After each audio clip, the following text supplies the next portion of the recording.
If you're looking for a three-row EV, you don't have too many options. And if you're looking for a three-row EV with some off-road capability, you have even fewer. If you're looking for an EV with the ultimate in off-road capability, you have just one. And it's a good thing that it's also probably the best three-row EV on sale in America right now. This is the Rivian R1S.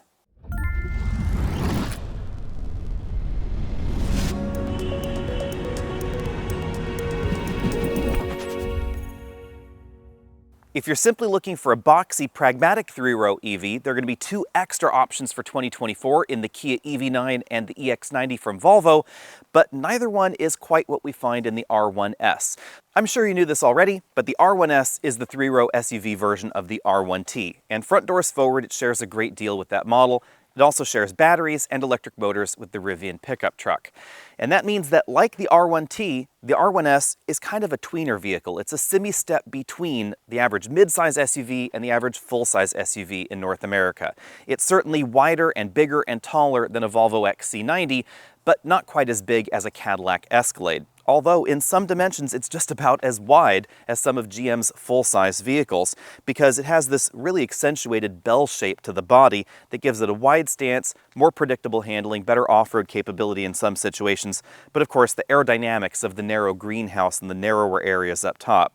The front-end design, basically the same as the R1T. Big light bar here, big LED headlights, big fog lights below, and of course this green pulsating bar indicating that the vehicle is plugged in. It doesn't just have a light bar up front, it also has one in the back. So if this is parked in your driveway and you have a non-smart connected EVSE or you don't have your phone with you, you can very easily see what the vehicle's up to as far as charging goes. I definitely think the personality of the R1S changes based on its suspension height mode. Right now it's in the standard height mode, which is about 11 inches of clearance. This is the highest height mode, which certainly gives this a bit of a 3/4 ton or 1 ton truck vibe with the amount of clearance we get between the tires and the wheel wells themselves. And driving around in conserve mode gives you an entirely different sort of lowered station wagon vibe than you have in the other drive modes. This is definitely the mode you're going to be wanting to use when you're driving down the road on a longer road trip because it will give you significantly greater range. Aero is not just a function of the shape of the vehicle, whether or not it has active grille shutters, etc. The ride height actually has a pretty big impact on the aerodynamics of the vehicle, which is why just about everything that has an adaptive air suspension drops down out on the highway. Because this air suspension has so much range between its highest height setting and its lowest height setting, pumping up and down does take quite some time. And you'll notice that if you're doing it too frequently, the system will occasionally time out because the air compressor in the back needs to cool down a bit. If you're in the highest height setting, speeds are restricted and it will take a bit to actually drop the vehicle down when you hit that 20-mile-an-hour mark in order to continue in the lower ride height modes. We can't talk about three-row EVs without talking about the Model X, the original three-row EV. It is a little bit shorter than this. This is 200.8 inches long. The Model X is about 2 inches shorter. It's actually about the same size on the outside as a Volvo EX90, their upcoming three-row EV. But this looks more like the EX90 and the EV9 from the side profile. Decent long hood, big boxy shape behind. And the Model X looks like an overinflated Model S. Definitely very egg-shaped, and there's a reason for that. It's more aerodynamic than this. It also doesn't have an air suspension that pumps up as high as this. Yes, it does raise and lower, but it doesn't go anywhere near the kind of clearance you find standard in the Rivian. From this camera angle, which is not quite straight on with the rear, the narrower greenhouse and the wide hip stance of the R1S is pretty obvious. And that's why dimensionally this falls between worlds. On the inside, it's pretty similar to Highlander and Pilot in terms of width, especially back here in the third row. And then as far as track width and body width goes, it's pretty similar to some full-size SUVs because of that wide hip stance. In the rear, you'll notice the tail lamps also accentuate that expression of width because they're part of that wider part of the body. Big light pipe that runs from one side to the other. It is a little bit difficult to show you, however, because the car keeps locking itself and turning itself off when I get out. But this big light pipe extends all the way from one side to the other. This side becomes a turn signal, then we get an additional red element below. And then right under here, it's a little bit difficult to see, but there's actually a green pulsating bar as well that mimics what's going on at front. So regardless of how this is positioned in the charging space, you can easily see that charging is going on. And it is a feature you can turn off if you don't really like it. The backup lights, they're down here, and they also integrate the rear fog lamps. We then have a hitch receiver right there in the middle. We have over 7,000 pounds of towing capability. and a split hatch arrangement for the rear, which is kind of cool. So we have a tailgate down here and hatch above. This is very similar to some Land Rover models, but the lower part is not powered. This is a manual tailgate, and then we have the powered hatch just above. Let's talk batteries and motors now. This is going to be available as either a dual motor or a quad motor EV. Yep, you heard that right, 4 electric motors. Just in case you have a next door neighbor with a tri-motor EV, you can one-up them with an R1S. The dual motor models are probably the most logical for most folks. Not only are they going to be less expensive, but they're also going to be a little bit more efficient. The base version is going to give you 533 horsepower, 0 to 60 in 4.5 seconds, and between 260 and 340 miles of range. And that's with the small battery pack or the mid-sized battery pack. There are 3 going to be available in the R1S. 2 are available now, 105 kilowatt hours or 135 kilowatt hours. This is the mid-level battery pack. Coming at some point later, there is a max pack that's going to give you 180 kilowatt hours. So expect over 400 miles of range in an R1S at some point. The quad motor model, it takes horsepower way over 800 horsepower in 0 to 60s all the way down to 3 seconds. The performance dual motor model might be the more logical one for folks out there that don't want to spend quite as much because it is less expensive. It gives you 655 horsepower, 4 seconds 0 to 60, and about an extra 20 miles of range. So I think that's not a bad compromise, especially when you look at the price tag of the quad motor model, which starts at $92,000 as equipped here. When it comes to charging, there is an onboard 11.5 kilowatt AC level 2 charger. Your charge times will depend on the kind of power you have available. If you're trying to charge this at 120 volts, it's going to take quite some time. This is one of the EVs where I would say on the average American commute, you really do need to step up to a level 2 EVSE. But logically, you could get a 3 kilowatt level 2 EVSE, and for a lot of folks, that should be just fine. If you want to charge the battery in 12 hours though, and you come in fully empty, and you want to go to completely full, you're going to need to have that 11.5 kilowatt EVSE. One weird twist, we haven't heard any rumors about Rivian upgrading to a 19 kilowatt EVSE, which could theoretically drop the charge times by about half. That is something that we find in the F-150 Lightning, and we're going to find in a number of other upcoming EVs. When it comes to front seat comfort, I give these seats 8 out of 10 points. These are essentially the same seats found in the Rivian R1T and the R1T that we had for a while. We have 4-way adjustable lumbar support, power multi-way driver and front passenger seats, and the driver's seat is memory linked with the memory system on the infotainment system. Now, these seats are lacking a number of luxury touches that you might expect in a luxury SUV that costs nearly $100,000. So notably missing, we have extending thigh cushions, we don't have inflatable side bolsters, adjustable seat back curvatures, we don't have 4-way adjustable headrests, and there's no kind of massage available. But we do have heating and ventilation, and we have a powered memory linked tilt telescopic steering column, but you have to adjust it using a combination of these buttons on the steering wheel and controls in the infotainment touchscreen. For an SUV that's over 200 inches long, you might be surprised by the legroom figures inside the R1S, because we don't really find that much more legroom than you'll find in a Toyota Highlander, and the reason is that big long hood up front, and that's how we get that big front trunk storage area that you're going to see in a moment. It's also the same reason that a Dodge Durango or a BMW X7 is big on the outside, but not as big as you might think on the inside. Still, there's plenty of room. This front seat is adjusted for me at 6 feet tall. You can see I have about 5 inches of legroom left. This second row seat is slid all the way back, and that's going to be important to note in just a moment. You can recline the second row seat. It has a pretty decent amount of recline, but even in its most upright position, I have tons and tons of headroom, maybe about 4 inches of headroom. This is a very roomy feeling second row, especially in the middle seat, where you're going to notice a big difference between this and the Model X. In the Model X, because of the hinges for that Falcon Wing door arrangement, I really don't have any headroom left. My head's just touching the ceiling in that Model X. Here, I have about 4 inches of headroom left. So if you do need to put 3 across, or you have a taller person that wants to sit in the middle, etc., this is going to be significantly more comfortable than that 3-row Tesla. This front seat is all the way back in its tracks, suitable for a 6'5" passenger I had in here. You notice that legroom goes down to about 3 inches or so. Practical touches back here in the second row include a shoulder belt that's integrated into the seat itself. That's certainly going to make it easier to put child seats in here. If you want to know more about child seats, I have a separate video on that. But touching on it quickly, we have 4 sets of latch anchors, not just for the outboard second row, also the third row. That's kind of a unique touch.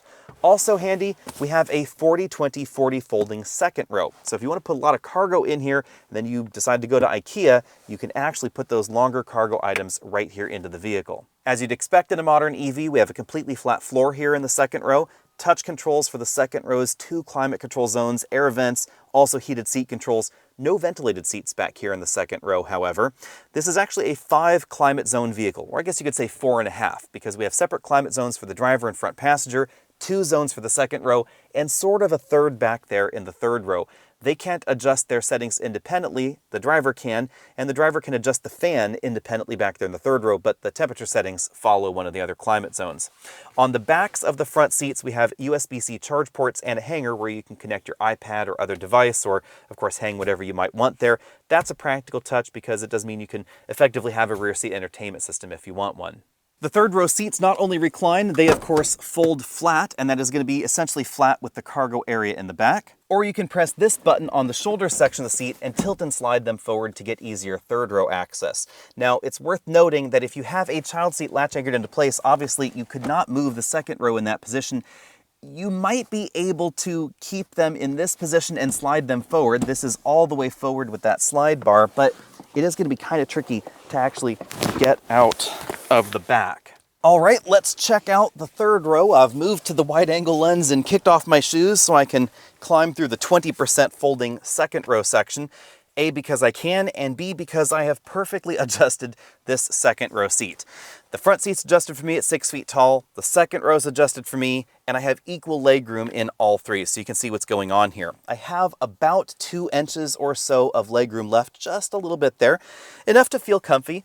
I also have a surprisingly large foot room area, so your feet are not really feeling constricted, and that's because they don't just go under the outboard sections. Rivian's actually given us quite a lot of leg room under this middle section. I can actually extend kind of my feet out there with my shoes kicked off. There's a surprising amount of room there. Now, as far as legroom goes, again, this is more similar to something like a Highlander or a Pilot than you might expect as far as the combined legroom figure goes. But it feels roomier back here for a few reasons. The first one is I can kick down this 20% side, and that certainly makes it feel roomier for passengers in the back. But what makes it feel even roomier is the amount of headroom we get back here thanks to this big glass roof. I have about 2.5 inches of headroom. This is significantly more than you'll find in a Model X. And the dimensions back here are not just roomier in that direction, they're roomier to the side as well. If I were to strap myself in here in the third row, you'll really see what's going on. The seat bottom cushion, yes, it's closer to the ground than I would like. You can see how much room there is between my legs and the seat bottom cushion. That could get a little tiring after a while, but the fact that we have the headroom and we have all this width back here makes this feel roomier than you'd think otherwise. There are also some touches back here you don't generally find in 3-row vehicles of any description, like cup holders for the third row, soft touch armrests. This is actually a really soft, squishy armrest. You can see how much that's deforming. Then there's a soft touch elbow rest area. This opens to reveal a storage compartment. There's also a USB-C charge port inside. We have air vents back here that are a little unusual. They adjust side to side, but for some reason not up and down. That is fixed. If you plan on putting child seats in the way back, you're going to appreciate these headrests. Not only do they fold, but they give you enough of a gap you can pass that top tether anchor right back there rather than having it put a dent in the top of the headrest. Let's take a closer look at this split tailgate arrangement. Again, powered hatch on top. It is a little slower than I might like, but we have a lot of clearance going on here, as you can see. At 6 feet tall, I still have a few inches left, and that's definitely going to be advantageous for taller people that find themselves constantly bopping the hatch. It also doesn't stick out quite as far as you might suspect because we have the tailgate below.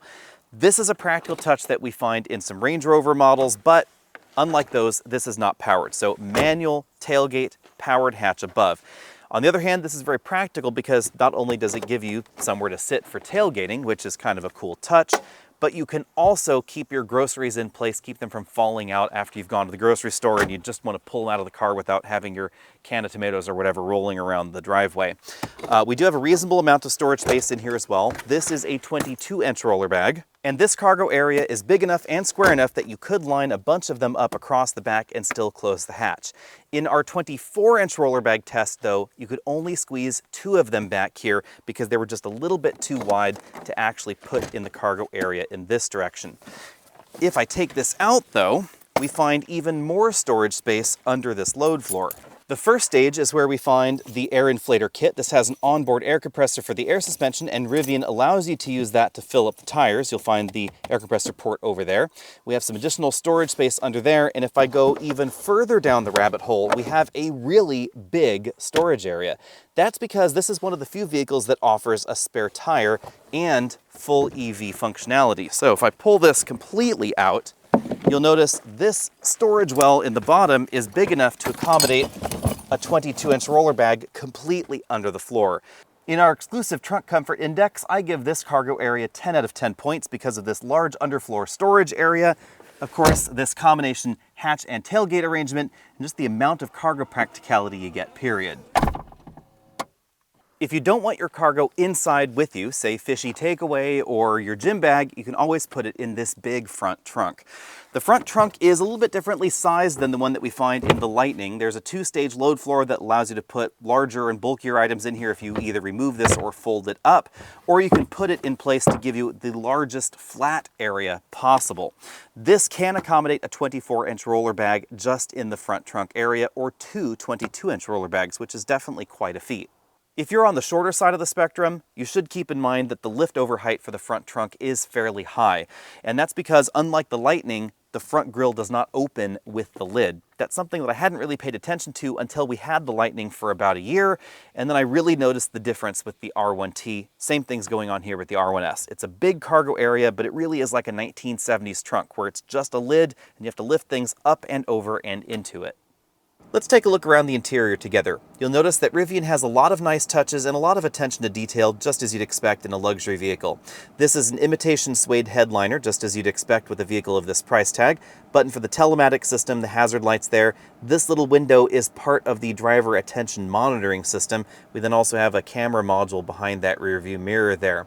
The sun visors slide as well, which is a nice touch. Here's a better view of that rear panoramic moonroof and then the main panoramic moonroof. You can see it is a very, very big sheet of glass all the way around the front row and the second row. We then have lots of yellow accents on this interior, for instance, around the headrests. These are not four-way adjustable headrests, they just move in two ways. But then we also have yellow accents on those grab handles for the front and second row. You can see the speaker grills around there for the surround sound audio system. We have height-adjustable shoulder belts and a very unique seat design, very similar front row, second row, and third row even, really helping bring everything together. We have this eccentric boomerang-style shoulder section, Rivian logo there in the middle, fabric insert, and then perforated upholstery because these seats are both heated and ventilated in the front row. Again, no ventilated seats in the second row, which I think is a little bit odd. Moving over to the front doors, lots of premium materials going on over here. It's a bit difficult to tell on camera, but the wood is stained brown, helping it contrast a bit more with that stitched charcoal upper section, the stitched charcoal lower section, and then of course the off-white mid-insert there that combines the armrest and the elbow padding area. This is the door handle right up front, just a pretty typical door handle right there, window switch on top of that. And then at the bottom of the door we have a very large storage compartment. This doesn't have any bottle holder cut-ins, but you can see it's large enough to accommodate some of those large water bottles. They'll just be rattling around there a little bit. What's unusual about this interior, though, is that we don't have a great deal of storage, even though this is a dedicated EV platform with the almost completely flat floor up front. The big thing you'll notice omitted is any sort of glove compartment over here on the passenger side. I think that's a bit of a pity because it's not like this dashboard is ultra slim. It's not like it really curves out of the way of the front passenger or anything, and I think they could have squeezed one in there somehow. But the design is definitely very attractive. We find this big wood bar that spans all the way across the dashboard, really frames in that big LCD there, and then continues all the way over there to the driver's seat. It has a really, really great look, and there's also a little bit of wood over here on the steering wheel, but I'm getting ahead of myself. Let's go back to those air vents over there because they are controlled here just as you'd expect. This is something we've seen in Tesla, and Rivian is definitely taking that to a different place. But you'll notice as I move this control around, you can actually see the vanes moving around inside because, of course, it is a mechanical mechanism moving the air and directing it around the cabin. Now, coming back up here to the infotainment system, the other thing you'll notice is no Apple CarPlay or Android Auto. The only interface you have available here are the ones listed on the side. So we have some built-in streaming, we have Alexa, we have Bluetooth, etc. But we don't have the ability to Apple CarPlay or Android Auto, which I do think is a pity, and that's something that I really wish they would address. They could even put CarPlay in a small window if they didn't want it to affect the rest of the systems. Now, logically, the reason they did that is because they really want you to be using the nav system here, which is now using a better route planner data for planning your charging, etc. That's really a nice touch, and I've noticed a big improvement between the last time I drove an R1T and this time when I drove the R1S as far as the accuracy, speed of routing, etc. Also nice touch is you can actually select what networks you want the system to show, whether you want them to show all or whether you don't just show EVgo. You can even have it show Tesla stations. Magic Dock stations are going to appear, so this is our nearest Magic Dock there. Availability, unfortunately, is not known with this system, but you can see that it has 16 chargers and it says 150 kilowatts max. That's because the maximum you can actually pull on this vehicle with a Tesla supercharger, Magic Dock and supercharger combo is 150 kilowatts. You'll notice that at this point in time, there aren't very many Magic Docks around. There's another one over here, again, 150 kilowatts max. Now, Rivian has signed up for the Tesla Supercharger network along with a number of other companies, but exactly when we're going to get details on that, we're not too sure yet. Some other things you should see while we're in here are, if I move over here, we have the drive modes. This is where we adjust all-purpose, sport, conserve, snow, etc. And then you can adjust the corresponding ride height in those modes. Not all the ride heights are available in every mode. So if I go over to conserve, it's going to allow me to have the lowest drive mode. Actually, I have to turn on the car first for that. Sorry. Lower the ride height there, and you can see we can go to the lowest. If I go to the off-road mode, then we have highest available, and it's actually going to show us the ride height over there on the side. So definitely lots of adjustment there. Over here's lighting and displays, the 360-degree camera system, which has been improved. I'm actually really happy with this 360-degree camera system now. The quality of the image is definitely better. If I go back to the drive mode section, one other thing I should mention, we do have the option for stiff and soft ride quality, so that allows you to adjust the damping of the system.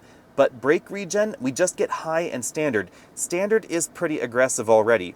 This does not have blended braking, so when you put your foot on the brake pedal, it's not going to command additional regen. The only regen you're going to get is when you take your foot off the accelerator pedal and the vehicle starts decelerating by regen. That's all the regen you get in this particular system. It's very Tesla-like in that respect. Now moving down from there, we again have the almost completely flat floor. This is actually raised up by about 5 inches or so on the rim. We then get the storage area in the middle. The camp speaker undocks right from there. I wish that was actually a bit more storage. And then when I'm down here, I should talk about the Chili Witch mats. This is something I didn't really care for in my R1T. Obviously, you can swap these out yourself, but I wish Rivian had a few more options. They do look really cool, but then over time, you'll find that they just sort of, the dirt just sort of moves around and just ends up under the mat. I really wish there was something else going on there for that. Now, moving to the center console area here, we have 2 big cup holders, easily able to accommodate large takeout drinks, Qi wireless charging mat area, and a slot where you can put some of those larger smartphones. In the center console area, these open to reveal the only closed-off storage area up front. It's this center console area, and that's where they have put the instruction manual, etc. 2 USB ports right there. On the driver's side, we find a full-color LCD instrument cluster. This is where you're going to find readouts for things like your active driving systems, your headlight status, turn-by-turn navigation displays, a little bit of a moving map layout right there. Also, lanes and car information, very similar to some other EVs, displayed right there in the middle while we're driving. And then, of course, range indicated right over there on the right side. This little display shows your ride height. It doesn't give you the inches, but it does show you sort of in the lineup where your ride height is. The steering wheel is an attractive flat-bottom 4-spoke unit. You'll notice that it's pretty clean because we don't have any labels on these steering wheel buttons and knobs. That's because they're contextual. So at the moment, this one on the left is volume. You can see the slider there on the instrument cluster, and track forward backward. We then have the wood trim accentuating those buttons, really gives it a nice dressy look. Behind the steering wheel we have actual stalks. This one is for the turn signal, the windshield wipers, and the headlight controls. That's how you adjust the headlight settings. On the right side we find the gear shifter. We push down for drive, pull up for reverse, press the end in for park, and then if you want to activate the adaptive cruise control system or the aggressive lane centering software, it's a double tap down when you're in drive. When cruise control is enabled, these buttons on this side adjust the adaptive cruise control gap and the speed, but they're also used for adjusting the steering wheel or adjusting the side view mirrors. When that mode is active, you'll get a little notice here in the instrument cluster telling you what those buttons do, so for instance, steering wheel and side view mirror. Thanks for joining me all the way at the end of this video. You may have noticed we haven't talked about how it drives, how it tows, or how much it costs yet. That's because you may have noticed the video ended up an awful lot longer than we had originally anticipated. So I decided to split it into two videos. This video is talking about the interior, how it compares to the competition on the inside, on the outside, etc. Part 2 is going to focus on driving, towing, a little bit of off-road. We're not going to take it horribly off-road in that video. And then we're going to talk about range, fuel efficiency in the real world, and of course, how much it costs. So if you haven't watched that part, be sure and do so now. If you're watching this on day one, that video is going to be out tomorrow. So I'll see all of you at that point.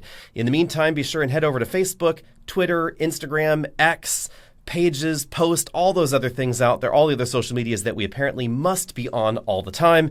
And I will see all of you tomorrow.